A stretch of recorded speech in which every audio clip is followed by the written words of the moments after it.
Bonjour Hilaire. Bonjour Agnès. La semaine dernière, dans La joie d'être vieux, on a réalisé collectivement que la retraite peut durer 25, 30 ans, 35 ans et même parfois 40 ans.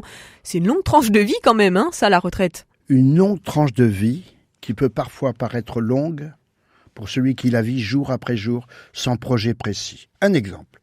Mon amie Alice est une retraitée aisée qui approche les 80 ans. Elle est veuve depuis plusieurs années. Elle habite seule dans le silence de sa grande et luxueuse maison qui autrefois, quand elle avait des enfants, était pleine de vie. Elle est assistée d'une femme de ménage qui entretient la grande maison. Elle me confiait discrètement l'autre jour. « Tu sais, Hilaire, je ne sais pas quoi faire de moi. » Vous voyez Agnès cette expression « je ne sais pas quoi faire de moi » est signifiante. Pour moi, elle traduit un désarroi existentiel. Alice ne sait pas comment occuper son temps disponible. Elle ne sait pas comment orienter sa vie. Vous imaginez ces immenses plages de temps libre dans une grande maison vide et silencieuse? Un silence pesant, entrecoupé par le tic-tac de l'horloge.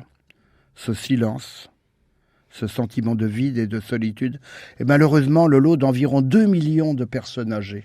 Alors c'est paradoxal, les Français souhaitent profiter assez tôt de leur retraite et un nombre significatif dit éprouver isolement et solitude. Vu sa longueur, la retraite n'est pas un long fleuve tranquille. Il est possible de vivre 10-15 ans de retraite active, de voyages, de rencontres, et suite à une maladie, un accident, un veuvage, avoir le sentiment de s'enfoncer dans une grande solitude. D'où la nécessité qu'au vieillissant, nous pensions notre avenir de manière vaste et globale. Il faut penser les limites physiques, mais aussi les possibilités psychiques et spirituelles. Un exemple. Pierre est sportif et surtout passionné de ski, de piste. Il est fier de dévaler les pistes noires à 80 ans. Une chute, avec fracture du col du fémur, lui interdit de remonter sur des skis. Il ne s'en remet pas moralement. Il se percevait jeune quand il faisait du ski sur les pistes noires. Mais sa vie aujourd'hui n'a plus d'intérêt. Après sa chute, après sa fracture, il est mort 3 mois plus tard. Est-ce que vous pensez alors que Pierre n'a pas suffisamment pensé à son avenir de vieux retraité, entre guillemets ? Je crois que Pierre refusait de vieillir. Il s'accrochait à sa forme physique pour justifier ses raisons de vivre. Tout était basé sur le corps. Ça lui était fatal. D'où la nécessité de ne pas nous enfermer dans une compétence spécifique, comme le sport qui est étroitement lié au corps. Ouvrons nos horizons. Cultivons notre sensibilité, notre potentiel et notre potentiel intellectuel. Interrogeons-nous sur le sens de notre existence. En vieillissant, je crois qu'il est plus important de regarder lucidement devant nous. Nous cheminons vers notre future mort. Alors, qu'avons-nous fait de notre vie ? Quel sens global pourrait justifier notre existence ? Alors ça veut dire que quand on devient vieux, c'est important, voire essentiel pour vous de rechercher ce sens à la vie ? Agnès, je suis convaincu que notre vieillesse sera plus sereine si nous assumons ce que nous avons vécu. Vieillir exige de prendre du recul, de regarder la continuité de notre existence depuis notre naissance jusqu'aujourd'hui. Les questions que nous pouvons nous poser sont nombreuses. Depuis ma naissance, qu'ai-je appris ? Qu'ai-je compris ? Quelles leçons tirais-je de mon expérience professionnelle ? Quelle personne ai-je aimée ? Ai-je été suffisamment aimant ? Qu'ai-je apporté aux autres ? Quel héritage spirituel vais-je laisser à mes proches ? Quelle est mon espérance ? Quel rapport ai-je avec la transcendance ? Est-ce que ma foi chrétienne me porte ? Ma foi m'aide-t-elle à accueillir mon avenir ? Et de quoi ai-je peur aujourd'hui ? Ça fait quand même beaucoup de questions, Hilaire, reconnaissez.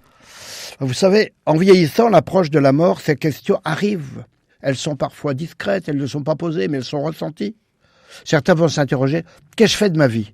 Puis ils vont dire, je crois que j'ai raté ma vie. Ou bien, d'autres vont dire, dès ma jeunesse, j'ai pris ma vie en main, j'ai fait des erreurs, j'ai assumé les épreuves de mon existence, j'ai donné la vie à mes enfants, je les ai élevés, ils sont vivants, et bien avec eux-mêmes, je crois que je peux partir en paix. Partir en paix, vous pensez que c'est possible, ça ?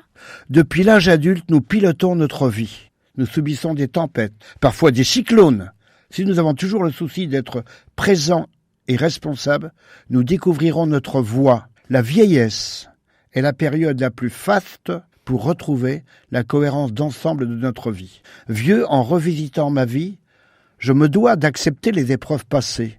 Il me faudra pardonner à ceux qui m'ont offensé. Je devrais faire la paix avec mes démons personnels. demander pardon pour mes manquements à la vie et à l'amour. Quand ma fin approchera, il me restera à accueillir le grand mystère. Je suis la voie, la vérité et la vie, a dit Jésus.